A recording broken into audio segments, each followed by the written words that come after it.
before starting the lesson, I want to spend 5 minutes to make some ad, in the sense that I am desperately looking for good students. And I think this is a good venue. This is a good venue to advertise our lab. So actually, I don't know exactly your current position. So how many of you are currently master students? Master students. How many of you are BSc, are studying for their bachelor? And the rest of you? You are PhD students? It's mixed. It's very mixed. It's not clear. Probably the system here in Russia does not compare directly to the system we have in Italy. So in Italy, the system is you do 3 years of BSc, then 2 years of master, and then 3 years of PhD. So I don't know in which of these 3 grades you are. So you are in the first grade, in the second. How many are in the first grade? They are studying for the first level, which is 4 years. How many in the second level? Okay. And how many in the third level, PhD? Okay, good. So I am looking for 2 different kinds of students. First, in general, I welcome PhD students to come to Milan. So students that have finished their master and they want to start a PhD in Milan. So when I say this, I mean that it's easy to enter the PhD there, especially if I say this is a good student. Okay. I cannot guarantee that you can enter there. There is a competition. But I would say that if you are a good student, in particular if you are a foreigner, it's easy to have a PhD position there. A PhD position means that you can be paid or not. Probably you can. If you are good, you enter. The top ones get paid for 3 years. So for the PhD period. Of course, during the PhD, there are courses. You have to do exams, blah, blah. At the end, you do a thesis. And if you like, you can work with me and my group. If you don't like me anymore, you can work with another group. You're not obliged. So bureaucratically speaking, you have to apply. And I think that the application for this year is already over. For the next year, I think the application should be submitted by the end of August. And the competition is in autumn, like October, September, October, I don't know for sure. But if any of you is interested, not for this year, but for the next year, so starting from, let's say, September 2013, well, please let me know. I will put you in contact with the secretary, and they will tell you, oh, they don't speak English usually. I will translate it for you, but they will tell you the deadlines and stuff, if you're interested. And this is the first general ad. The second ad is more specific.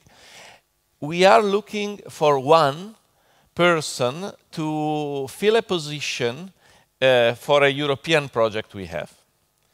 I think this is a 2-year position. Not sure if it's a 1-year or 2-year. And it's specifically for developing codes. So you must be a Java programmer for this. This cuts away many of you.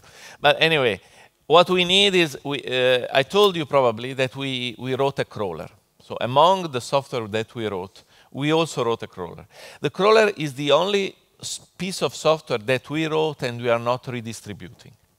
As you have seen, we are distributing a lot of code, but not the crawler. And the reason for that is that the crawler sucks. It was written very badly. It was written 10 years ago. It was written when we ourselves did not have clear ideas of what we were doing. I mean, it worked. We used it a lot, but the code is really awful. Now we are trying to make it better. The second time is always better. like with love. The first time is not good, but the second time can be the best. So we are trying to rewrite it. And actually, we had rewritten almost all of it, but it's really boring. To write a crawler is a really boring piece of software. But we did most of the job. But now we are so bored that we cannot do it any longer. And since we have promised to finish it for a European project, we need somebody to do the dirty job. So this is an ad for somebody who needs to come to Milan, of course, and work with us. Milan is a nice city, is a nice place to live. Well, not super nice, but it's a nice place.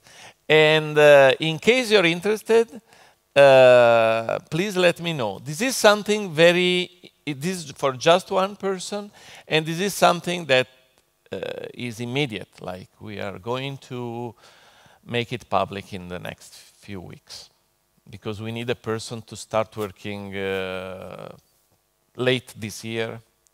So in November, in December, I would say, or January at worst. What more? Another thing is I have very good relations with Yahoo, the search engine. Yahoo, in particular, Yahoo Research in Barcelona. I spent my sabbatical there. I know many people there. And in case you are interested in either working there or doing a PhD there, we can think of having a joint PhD between Milano and Barcelona. In this case, usually the person in charge there is Ricardo Baeza-Yates. You know him? He's very famous. He's the director of the research center in Barcelona and one of the big guys in Yahoo. So anyway, there are these three possibilities. Think about them, and in case you're interested, let me know. End of the ad, and let me start with, let me get back to yesterday's lesson.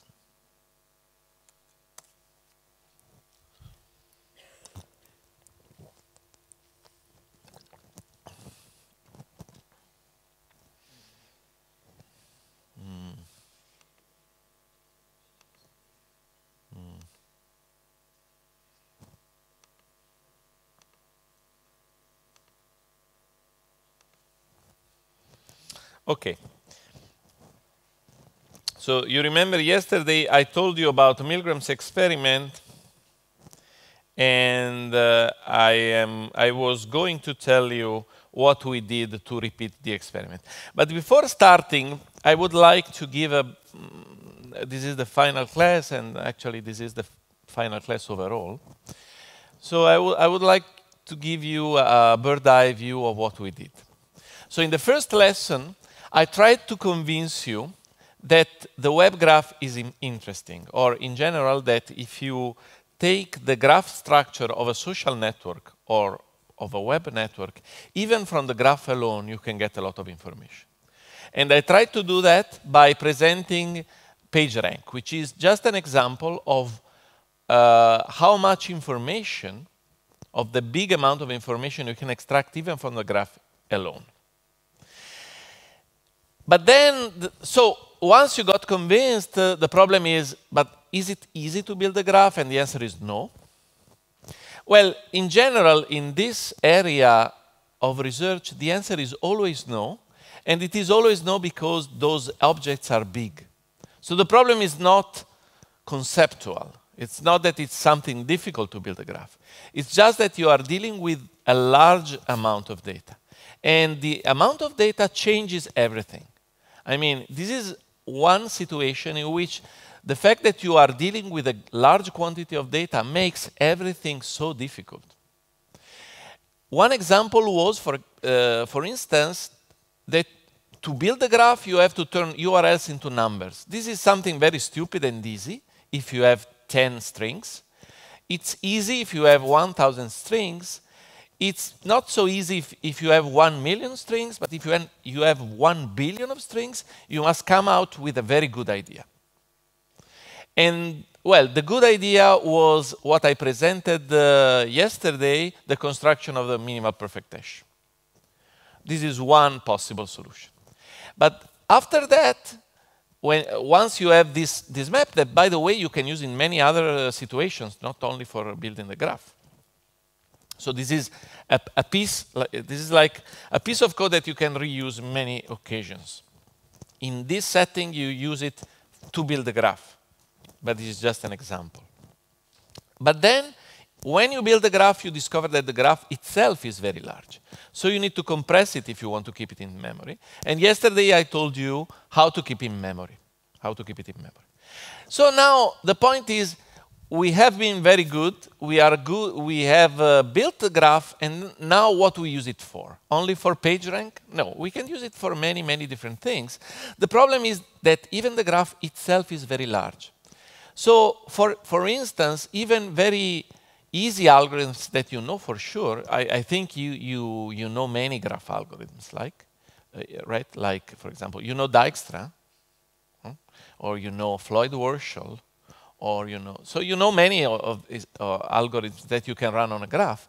The problem is that many of these algorithms are either quadratic in the number of nodes or cubic in the number of nodes, and quadratic is far too much for these graphs, because these graphs are super large.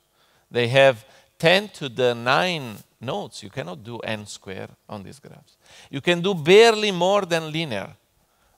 So linear, which means n, or n log n, but even n log n is difficult.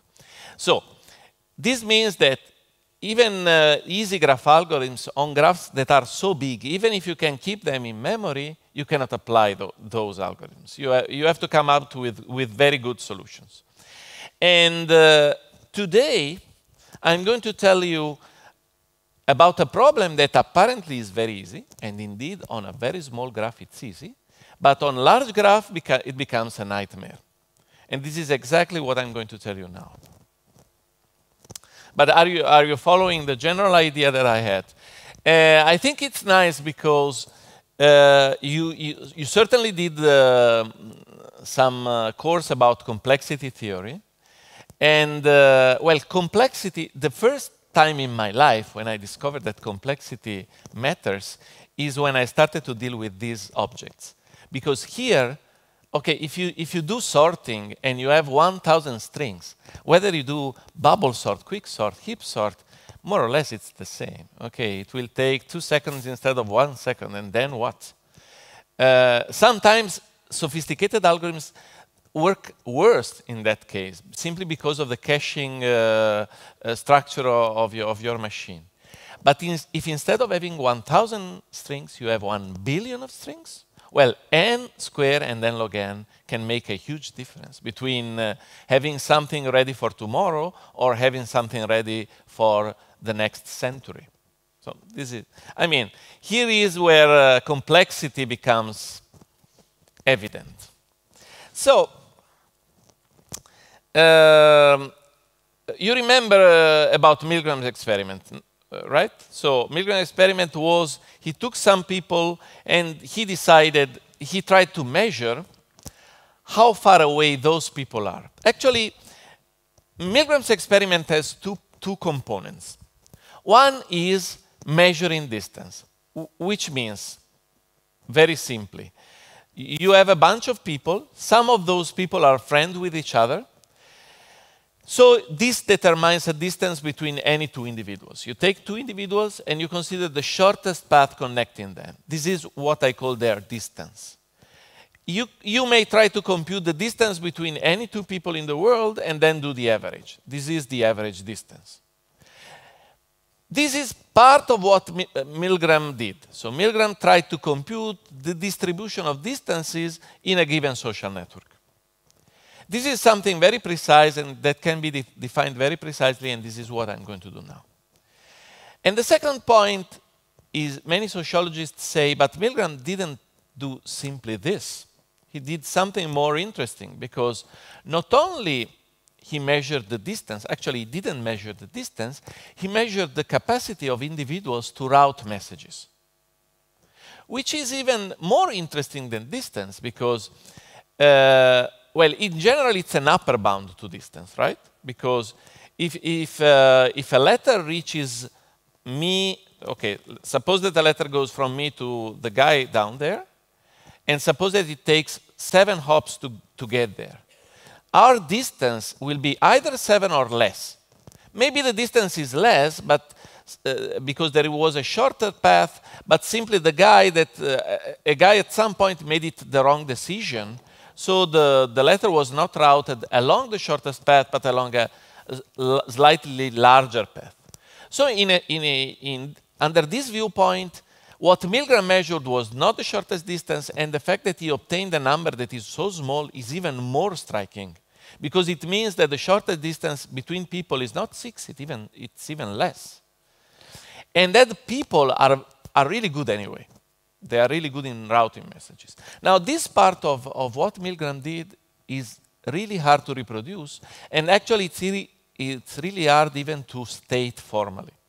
So this part of Milgram's experiment we decided not to reproduce, also because we could not even state it. What we did on Facebook was only measuring the shortest distance. Okay? So this is what we did. And to do that, we needed a tool. And why we needed a tool, I come to it shortly.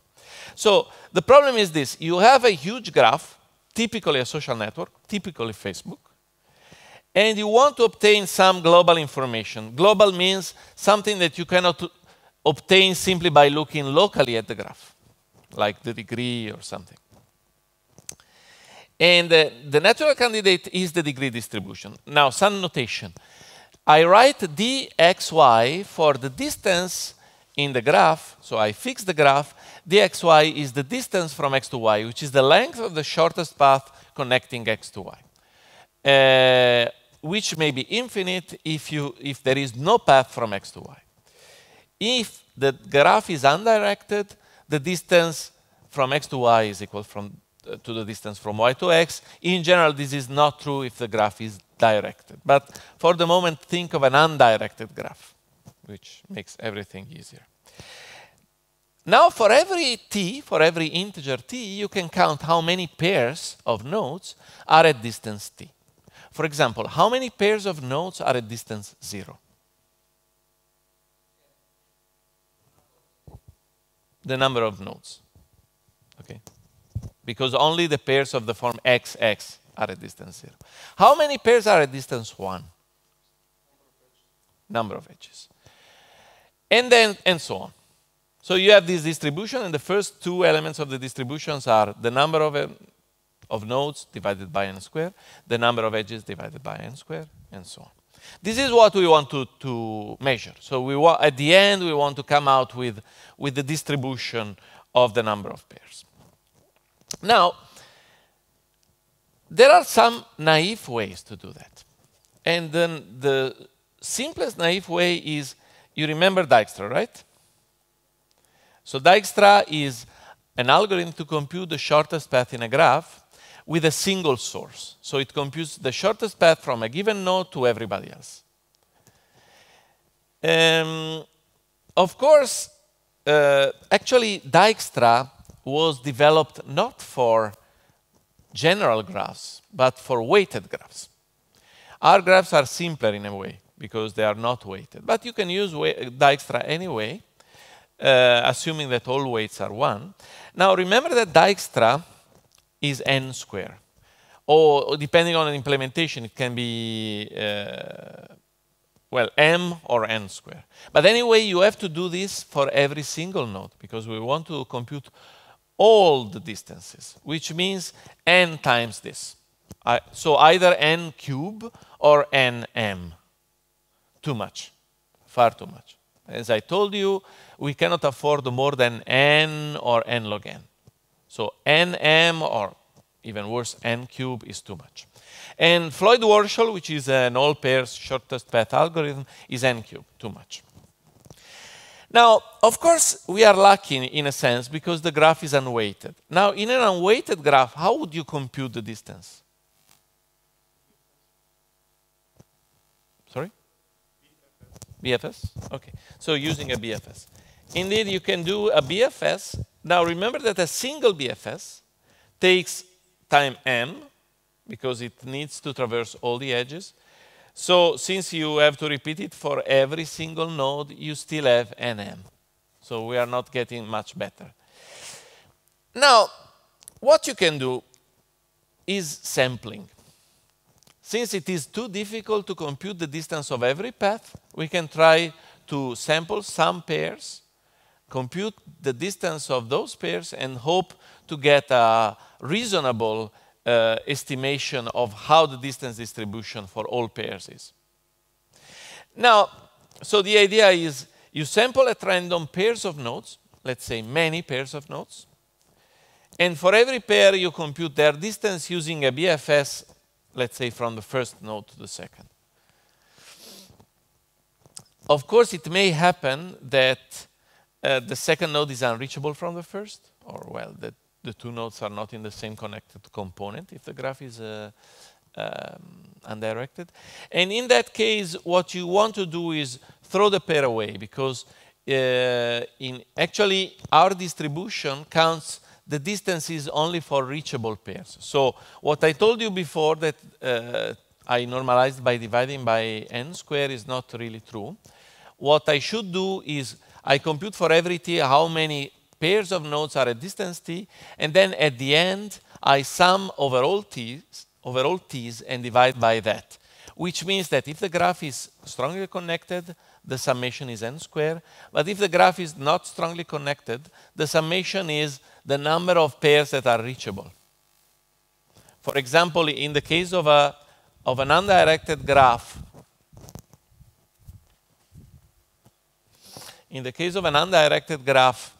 the situation is easier. For a directed graph, wow.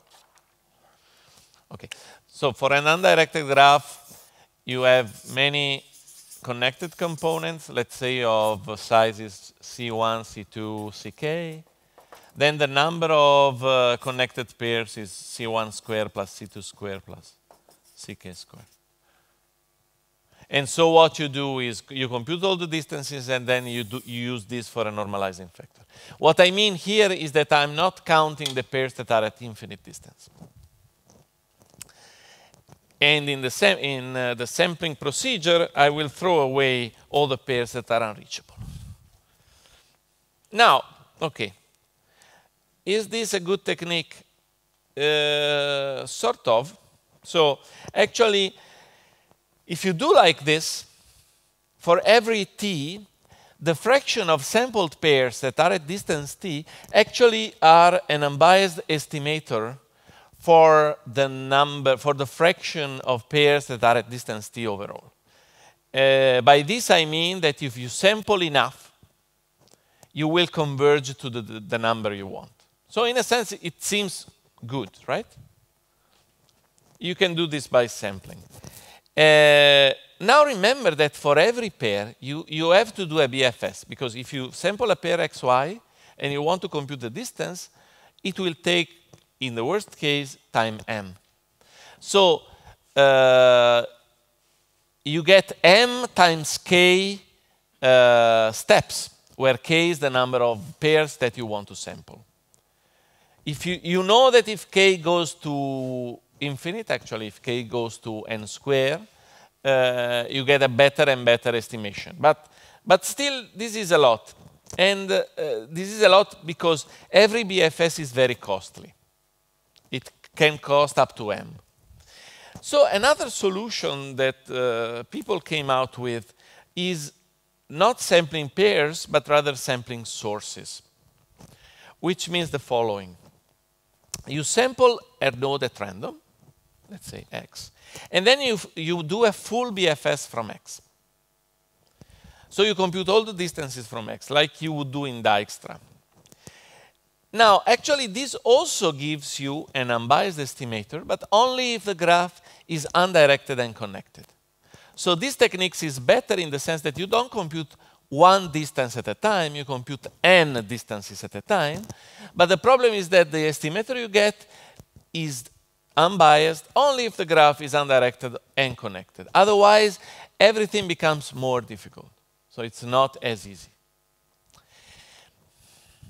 And the problem is also that this still uses BFS. Now, BFS is very not cache friendly. Actually, any graph visit is not cache friendly, but BFS more than anything else. Because you continuously jump from one part of the graph to another part of the graph, and you use very badly the cache. So if you try to implement this, you will have a lot of cache misses. What I mean is that BFS is, in general, not cache friendly, and if the graph is very large, this is a problem that you can actually measure. And even worse, it's not compression friendly. Now, I didn't tell you yesterday, but you remember the format we have, right? So, in the compression format we have, you have a successor list of every node. And because of the way we compress successor lists, sometimes when you want to know the successor list of a node, you have to decompress the successor list of some previous node, and so on, and so on, and so on. Now, actually, if you read the successor list sequentially, so if you just want to scan sequentially the graph, meaning give me all the successors of node 0, and then all the successors of node 1, and then all the successors of node 2, and so on. It is easy to do this recursive decompression thing because you just need to keep the last W successor list you already decompressed. Because for sure, if there is something that needs a previous list to be decompressed, the previous list will be among the previous W. W is a parameter in the compression. So sequential reading is easy because you just need to keep track of the window of the last W uncompressed lists. The problem is that if instead of reading sequentially, you jump from one node to another, you cannot use this trick anymore. So suppose that I'm doing a BFS, I jump to this node, and to decompress its list, in this case, I need explicitly to decompress some other list, and to decompress it, I need to decompress some other list, and so on. And this happens for every single node you visit during the visit. So actually, BFS is not only not cache friendly, it's also not compression friendly in a very strong way. Now, for this reason, people started to become interested in more efficient ways to compute or to approximate distances. And actually, this stream of research started in the late 90s, and there was this very good, very nice paper by Edith Cohen that she came out with a very general framework for size estimation, for estimating the size of sets. Now, this framework was actually quite ignored by the remaining literature, even if it's powerful. The problem is that it doesn't scale well, it's difficult to parallelize. Actually, as far as I know, there are no implementations. We did one, but apart from us, nobody, not even Edith Cohen herself, tried to implement what she invented. The framework is very nice from a mathematical viewpoint, but very hard to implement. And also it requires direct access, so it has the same defect as BFS. So there is an alternative, fortunately, and the alternative is diffusion. So computing distances by diffusion. The basic idea of doing this is due to Palmer and others back in 2002. They developed a tool that is called ANF, that stands for Approximate Neighborhood Function. I tell you briefly how it works. It's very easy. So it's another way to compute distances, or if you prefer, it's another way to compute the distance distribution. Let me call BT of x what we call the ball of radius t about x. That is, the set of nodes that are at distance less than or equal to t from x. So the ball of radius 0 is x itself, because the only node at distance 0 from x is x. And the ball of distance t plus 1 from x is easy to compute, because what you need to do is, okay, you take x, and then for every neighbor of x, you compute its ball of radius t. This is what we call diffusion, because suppose that at some point you have for every node the ball of radius t, then in just one step you can compute all the balls of radius t plus 1, right? And you can do that with a single sequential scan of the graph. You don't need to do any visit. You do a sequential scan of the graph, and given that you have all the bt's, you will compute all the bt plus 1s. You following me? What is the problem here? Memory. You have to keep one set of nodes for every node. Too much, right? Because one set of nodes, okay, can take n bits, so you need n square bits. Actually, 2n square, because you need to keep the ball of radius t and the ball of radius t plus 1 at a time. Too much. And if n is 10 to the 9, n square is 10 to the 18, too much. So the problem here is not time. The problem here becomes space. And, well, it becomes space. And the solution to this is using approximated sets. So instead of keeping the balls in a real set, you keep the balls in something that takes less memory than a set, and it's approximated. Now, for some reason, approximated sets in computer science are not called approximated sets, as they should, but they are called probabilistic counters. You know what a probabilistic counter is? Who knows that already? Only two people. So it's more or less like a set with only two primitives. This is what we did. So we used these flageolet counters, and it turned out to be very nice. And of course, you need one set per node, which means 40 bits per node. But 40 bits per node, you can do that. 40 bits, even if you have 1 billion of nodes, it's 40 giga. Okay, you need a lot of memory, but it's better than, I cannot tell the name, it's too much. 1 billion of billions of bits. So now remember that every single counter has a guaranteed relative standard deviation. So the theory behind log-log counters give you a precise estimation of the relative standard deviation of the counter with respect to the real value. And this depends actually on the size. Here I wrote the number of registers per counter, but I didn't tell you what the registers are. But anyway, it depends on how many bits you want to use. So actually, you can decide how many bits you have at your disposal. If you have more bits, you can have a more precise estimation. Actually, you can do this in many different ways, because remember that at the end, we will come out with a shape that is the distribution of distances. Okay?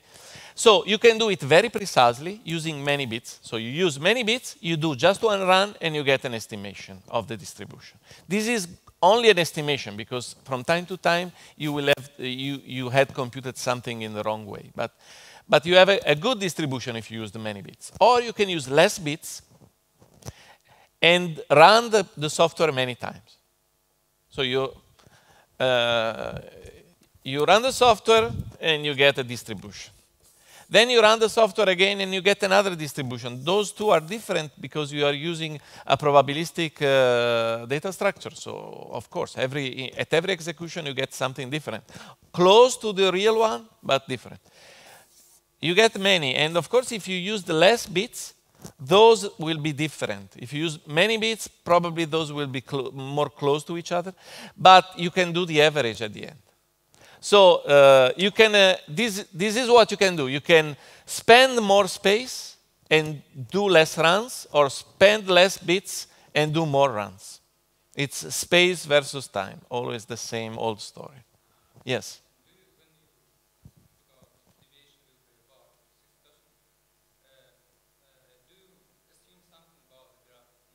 No.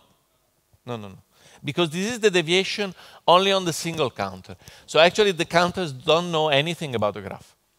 They are just sets of nodes. They don't know that you are running on top of them this diffusion-based computation. Okay. So actually, we used a number of tricks to make it faster. We used Broadword programming to compute efficiently the unions. Everything here is we used a lot of tricks on the bits, really. You know what Broadword programming is? It's a form of micro-parallelization. So you do many parallel things based on when you do ands and ors of words. So actually, those things are implemented in parallel in the CPU. So our unions, that are unions of bits, are implemented in a very efficient way, Broadword. It's a form of micro-parallelization, without threads, without anything. You're using the parallelization at the level of hardware. And we use this form of systolic computation because, remember, this is a diffusion-based computation. So sometimes a guy doesn't need to be updated anymore, simply because he already reached everybody could reach. So actually, instead of doing the computation sequentially for every node, we do it systolically. So the nodes that don't need to be updated don't get updated. And the result is very good. For example, we compared with so what we did, we compared with a version of ANF that was produced more recently that is called HADI. And HADI is a Hadoop conscious version of ANF. Now, we used it on this 200K node graph. It took 30 minutes on a very large supercomputer with actually many cores. Whereas on our workstation, which is very small, our software took only 2-something minutes. And on this laptop, 20 minutes. So, I mean, you can really use it on large graphs. And of course, you're welcome to try it. Now it's part of the WebGraph package. So, if you download the WebGraph package, part of the package, in the package, you will find a class that is called Hyperanf that really does the job. So you run it, and it gives to you the distribution on the distances on the graph you are dealing with. And if you have a reasonable hardware, you can run it on a 100 million node graph without any problem. Okay, so actually what we did was running that software on the Facebook graph. To tell you the true story, we never had access to the Facebook graph itself. So the two authors, Lars Backstrom and Johan Ugander, that worked at Facebook, ran the software for us. So at the beginning, they didn't want to tell us the number of nodes of the graph because it was secret. So we said, guys, at least the number of nodes. It's not so secret, you can tell us. So actually the whole interaction was like this. We send the software, they run the software, they say, oh, there is an exception. Tell me the exception. And we had to, because we had to trick around our code, because the graph was so large that even with our small counters, it didn't fit the memory. Also because we had to run the software at Facebook, they did, on a very small machine. So the machine has less memory than the machine I have in Milan. So we had to trick our software so that they could run it. But at the end, we finally had the result. And now I'm going to present those results. There is nothing scientifically deep in this, but they are fun, I think. So the story of Facebook, I think you know, Facebook started as a... Did you see the movie, by the way? Did you watch the movie? Okay. So in the movie, they tell the story. At the beginning, it was a college network, and it opened up to non-college students only in late 2006. So as you will see in the graphs that I will present to you, there is a big change in 2007, because, of course, it was the first year. and then the network started to stabilize. We ran our experiments not only on the Facebook graph itself, but on many snapshots, yearly snapshots of Facebook. So they had the history of the network, and we ran on one snapshot per year, starting from January the 1st, 2007, up to the current version that is current for us is May or June 2011. That was when we did the job. Also, we did not consider only Facebook, but also some geographic slices of the network. In particular, the group of Italian users, the group of Swedish users, because the other two authors were Swedish, the group of Italian and Swedish users together, and the group of American users. Actually, to determine where a user came from, we used their current geo-IP location, which is not always correct in the sense that probably somebody who now lives in Italy, maybe in 2007 lived in the US, and still we consider him Italian, but this was the only way for us to get the nationality of the users. We consider only active users, that is, users that did some activity in the last 28 days before June the 9th. That was the date of our last snapshot. And just to give you a rough idea of the size of the graphs we had to deal with, the largest one contained about 750 million nodes, which was the current Facebook number of users at that time. Now, 1 year has passed. I think that it not doubled, but I think it's more than 1 giga nodes. Let me start with the distance distribution. So this is the distance distribution at Facebook in 2007. This is exactly the same picture I showed you from Milgrams' paper yesterday. So it tells you for every distance how many pairs of users are at that distance. As you can see, in 2007, most pairs, this is called the mode of the distribution, the mode of the distribution was 5. So most pairs were at distance 5. But as time goes by, the distribution got picked. This is the current Facebook distribution. So still the mode is 5, but as you can see, the distribution is more peaked around 5. Most pairs are at distance either 5 or 4 or 6, and that's it, essentially.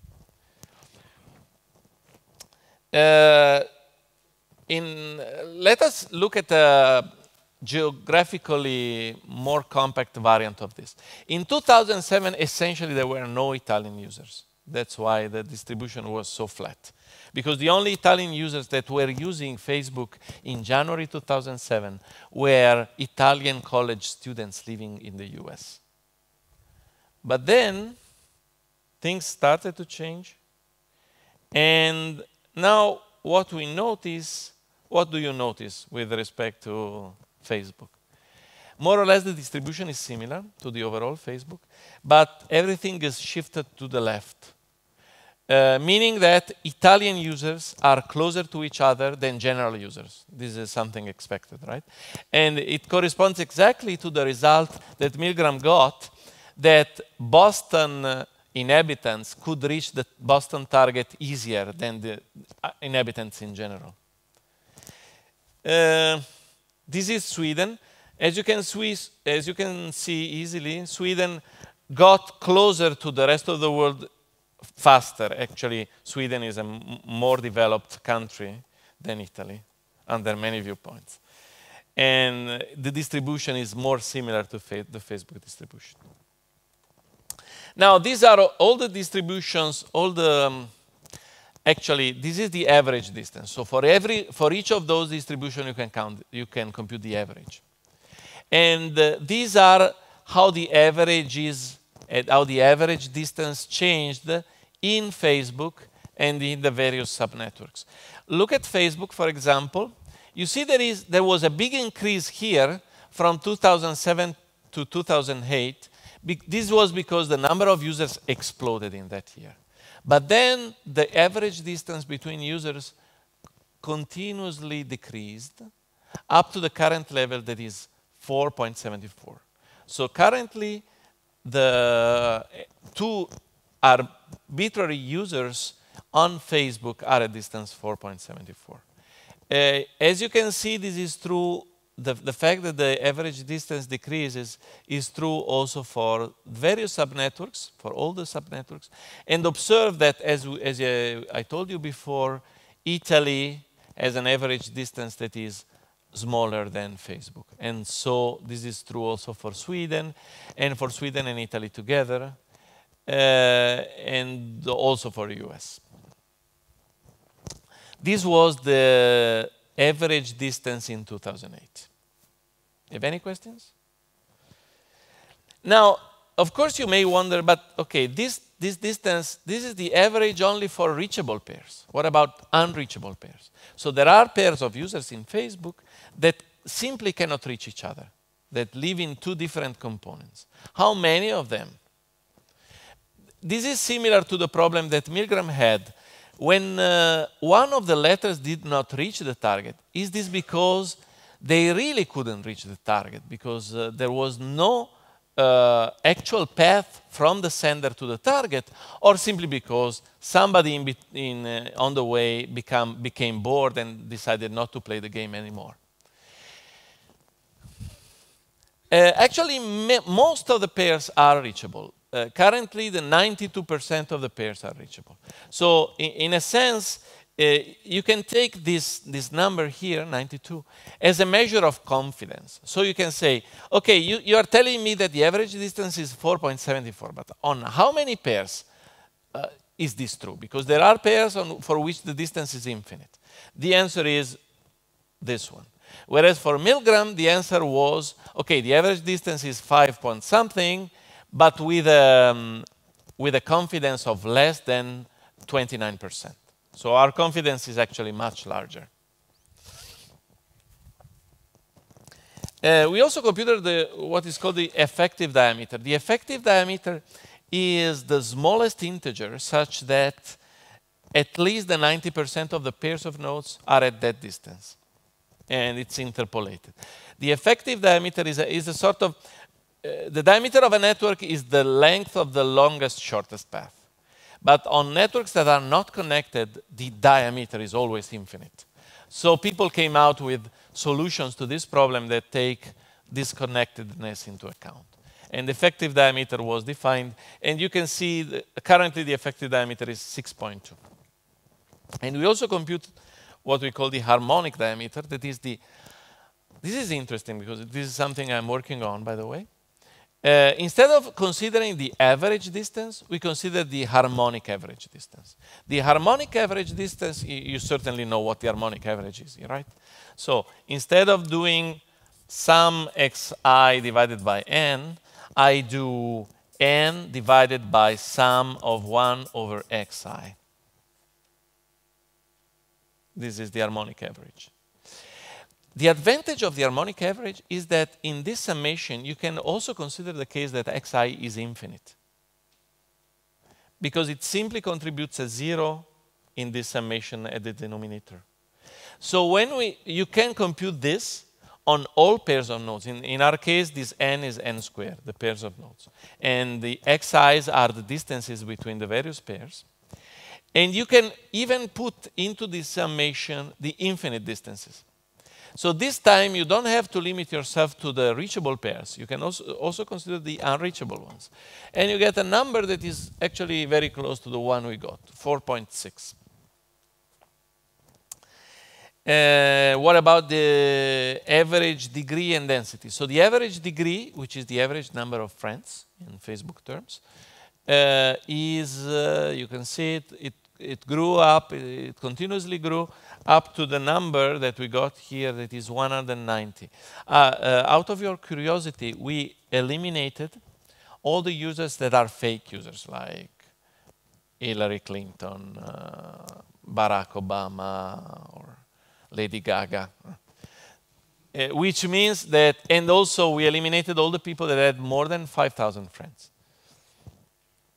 And this is the number we got. We also computed the density. Density is slightly different from the average degree. You know what the density is? It's the ratio between the number of existing edges and the number of potential edges. So instead of dividing the number of edges by n, you divided the number of edges by n choose 2. And actually the density, the average degree increased, you can see, but the average density decreased. And this seems to be related to a model of, to some models of evolution of social networks that say that social networks tend to have lower and lower density as time goes by. What else? Okay, we also did compute the actual diameter of the largest connected component. Now, this is tricky. It's difficult to compute the diameter because you can do it via VFS, but there are the problems that I told you before. And we used two techniques that are called double fringe hypersweep algorithm to compute the diameter. And sometimes we got the exact value, but for some networks we didn't get the value, we only got the lower bound. So a lower bound for the diameter of Facebook is 58, which means that we actually found two people that are 58 clicks away. And there is no shortest path connecting them. So, I mean, it's not true that we are all very close. It's true that we are very close on the average, but there are people that are very far apart from each other. And so actually, I'm going to tell you about other application. Let me see how much time I have. Okay. So, I have some time.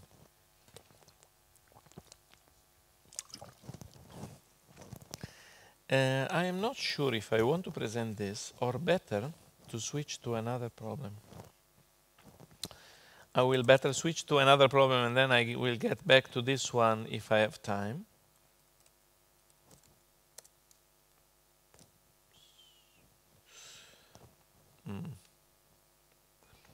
Any questions so far? Okay.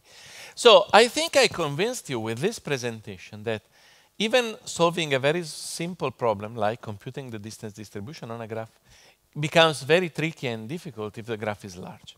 You can find a solution. We did find a solution. Other people did find other solutions. But they are not naive in any sense. And here I am going to present you another problem that is apparently very simple, but actually turned out to be very difficult. This is something I did with some friends of mine some years ago, and it's called triangle counting. Now, you know what the clustering coefficient is? Did I present you the clustering coefficient? So the clustering coefficient tells you how many of your friends are friends between each other. And it's defined as the fraction of triples. So the clustering coefficient of node X is the fraction of triples y1, x, y2, where y1 and y2 are neighbors of X. The fraction of those triples that form a triangle. And social networks, very famous tenet is that social networks exhibit a relatively large clustering coefficient compared to their diameter. My idea is the following. If you look locally at a node in a social network, it looks like a clan, like a mafia clan, because most of your friends are friends with each other. And usually, if you have this situation of many mafia clans, what you expect is that the overall diameter of the network will be large because those clans are very closed and don't open towards the external world. So usually if you see that the network has a very large clustering coefficient, you expect that the diameter will be large. Instead, the diameter is extremely small. So you have small diameter and large clustering coefficient. The proper definition of clustering coefficient is here. Okay, this S shouldn't be there. I don't know why. But anyway, the clustering coefficient of node X is the set of pairs Y, Z that are neighbors of X, different from each other, and such that Y is also a neighbor of Z, so they are adjacent. And this is divided by the degree of X over 2. And actually, there is also a related notion that is the global clustering coefficient. The global clustering coefficient can be defined actually in 2 ways, but one way is the average of the clustering coefficients. Now, how easy is it to compute the clustering coefficient globally or locally? Now, globally, which means computing this, is a well-known problem, and there are efficient techniques to do the job.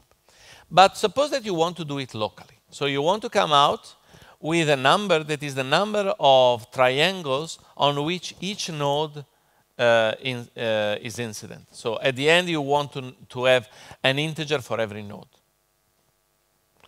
which measures its clustering coefficient.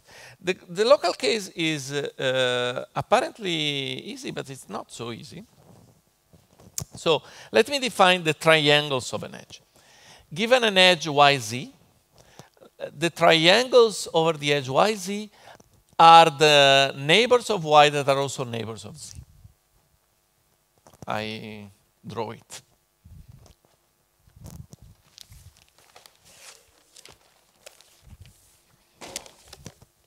So you have an edge YZ, and of course this edge may close many triangles, right? So TYZ is the number of triangles an edge closes.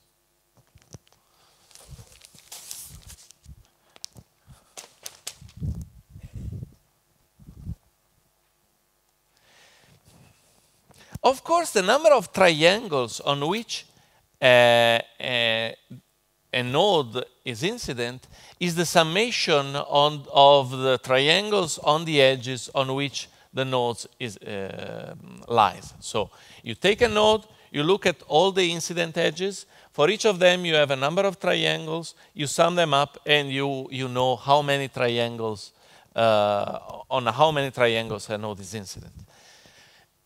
Now, and then the clustering coefficient is easy because the clustering coefficient is the number of triangles divided by that. Now, the problem can be reduced in computing. This is what I'm going to do. In computing a number for every edge. And the number is the number of triangles on that edge.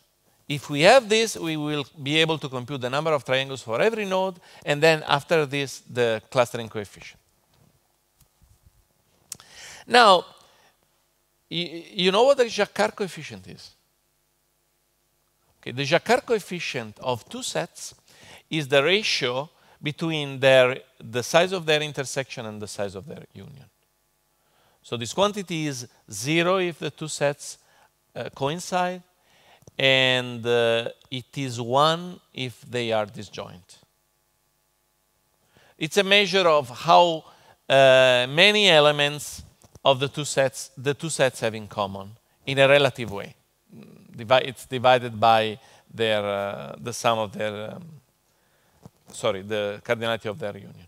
Now it's nice that if you, with some easy computation, you get this, that the size of the cardinality of two sets, the cardinality of the intersection of two sets can be obtained in a very easy way if you know the cardinality of the two sets and their Jacquard coefficient.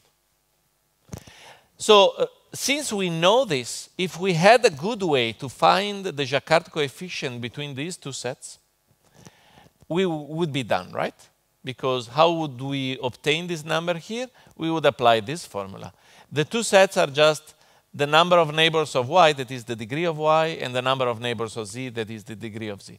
So if we would be able to compute the Jacquard coefficient between these two sets, we would be done, right? Now, fortunately, there is a theorem that allows us to do the job.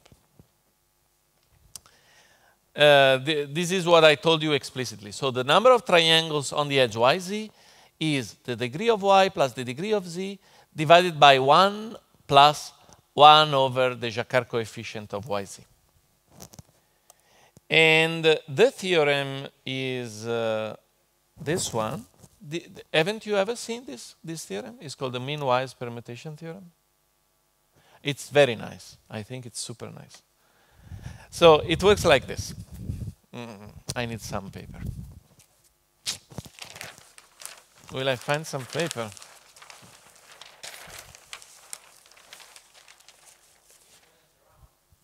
Yes, but it takes time.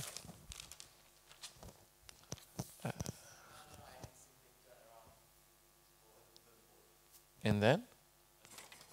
Yeah, but it becomes very difficult to write. Yes, I can. But I will try. Your idea. So the problem is you have two sets, A and B, and you want to estimate the Jacquard coefficient. I suggest you to do the following. So notice that these two sets are subsets of some universe, omega. So first of all, you take all the elements of omega and you number them. So you assign a number to each of them. So let us suppose that omega contains m elements. I can do that. That was a good idea. So suppose it contained m elements. You number the elements of omega at random, which means I call this 0, I call this 1, I call this 2, I call this 3, I call this 4, and so on. And now we take the element that is the minimum, we take the minimum label appearing in A and the minimum label appearing in B, and we see if they are the minimum label. So in this example here, for example, what is the minimum label appearing in A? Sorry, let me add also these two guys. Okay. It's 2. And the minimum label appearing in B? 3. They don't coincide. Okay, so I count 0. I redo the game. So I renumber the elements. Now this element here is number 0, this element is number 1, this element is number 2, this element is number 3, this element is number 4, 1 and 5, I don't know. What is the minimum element in A? 0. What is the minimum element in B? 0. They coincide. So I count 1. How often will this happen?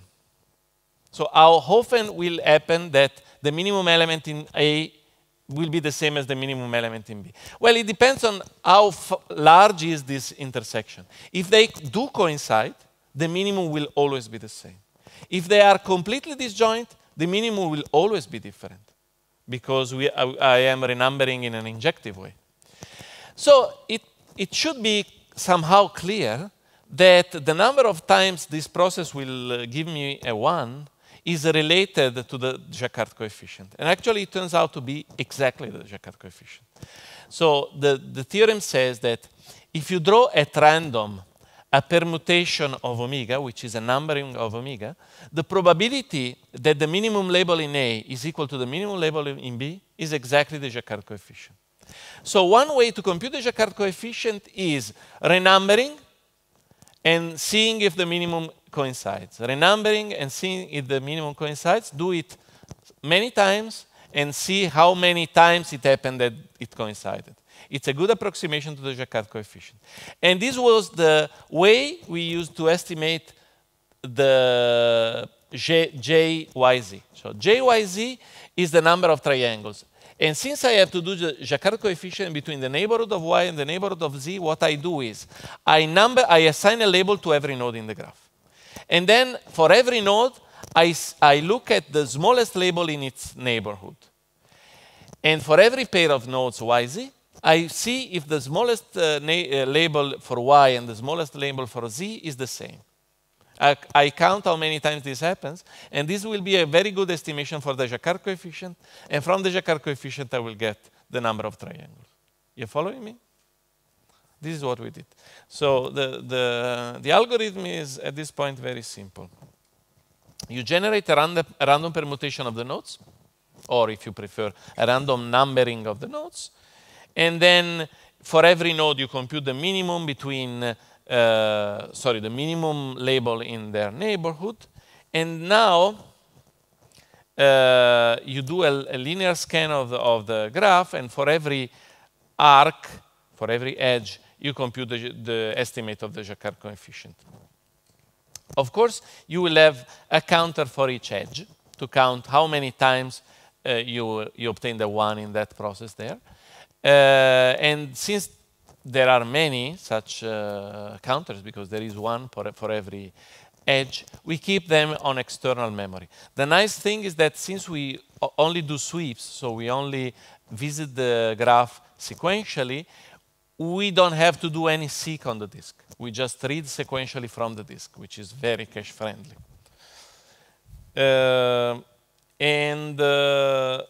So we actually have 2 passes. For every iteration, we have 2 passes. The first pass is needed to generate the random permutation and to compute the minimas. And the second pass is used to increment the counters, 1 per edge. And well, actually, for reasons of simplicity, instead of using permutation, we're using hashing, which means that from time to time, we will number different elements with the same number. So it will happen from time to time that 2 or more elements collapse. There is a collision. But actually, you can prove, we proved that the probability of collisions is negligible. So actually, this case is really irrelevant. So for many times, what we do is we generate a hash function that is a renumbering of the nodes. Then for every node, we compute the minimal label in its neighborhood. Note that for doing this, we need to do a sequential scan of the graph. For every node, we need to look at all the neighbors at their hash value and compute the minimum. We keep the minima in memory because we have just 1 integer per node. And then for every edge, we read the counter for that edge from the disk. We see if the 2 minima coincides, and in that case, we increment the counter, and we write the counter back to the disk. So we have 1 pass to compute the minima, and another pass to compute, to increment the counters. And the second pass needs a full read of all the counters and the full write of all the counters from and to the disk. We do this many times. Of course, the number of times tells us how good our approximation is going to be. And then at the end, to compute the triangles, we read the counters, the final values of the counters, and we apply the easy formula to get the number of triangles from the clustering coefficient. And if we want from the Jacquard coefficient. And if we want the clustering coefficient as well, we have to take the number of triangles and divide it by degree choose 2. And that's it. So actually, doing this, we had been able to compute the clustering coefficient on very large networks. And it was interesting because, for example, the clustering coefficient of a node has to do with spam, it has to do with malicious nodes. So it's an important property. And even if apparently this property is local, it's not like distances. Distances are global. This property is local, but computing it in a stupid way requires quadratic time, whereas our approach is probabilistic again, because all these algorithms actually are probabilistic. If you want to have an algorithm that is linear or linearithmic, you need to introduce some approximation, but still these approximations are very good, they are very efficient, and they turned out to be very precise also. So I don't have much time anymore, so I think I'm going to skip the last part that you can find in the slides about what we call the speed. You can read it yourself if you're interested. I think I am done. And now, just to summarize, I hope that what I did present to you is a way to change your or I don't know if I changed your mind, but it's a way to think of the same problems in a different ways. And here the problems that I wanted you to think about are algorithms on graphs. So algorithms on graphs are good. They can get you a lot of information out of a graph. The problem is that if the graph is large, there is no easy algorithm. You always have to think carefully about what you're doing, and sometimes the solution can be need to be very clever. I was very happy to teach this school, and I'm pleased if you have questions now. And remember what I told you at the beginning of this, at the start of this lesson. If you're interested in our offers in Milan, please let me know and write me an email, okay? Thank you.